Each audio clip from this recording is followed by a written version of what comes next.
बिस्मिल्लाहिर्रहमानिर्रहीम।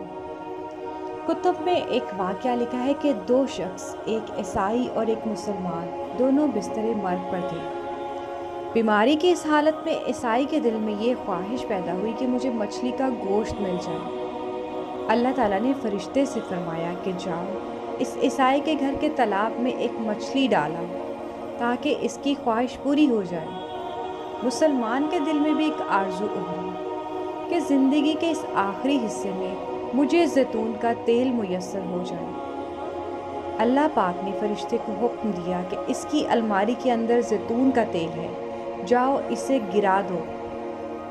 अल्लाह ताला का हुक्म है कि इस ईसाई की ख्वाहिश पूरी कर दो और इस मुसलमान का ज़ैतून का तेल गिरा दो।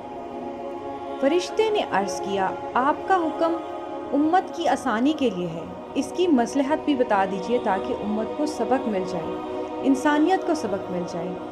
अल्लाह रब्बुल इज़्ज़त ने फरमाया, वो जो शख्स ईसाई है, दुनिया के लिहाज से इसकी एक नेकी बाकी है। मैं चाहता हूँ कि इसकी इस नेकी का बदला भी दुनिया के अंदर ही दे दूँ, और जब वो मेरे पास आए तो इसके लिए सिवाय जहन्नुम के और कुछ ना हो।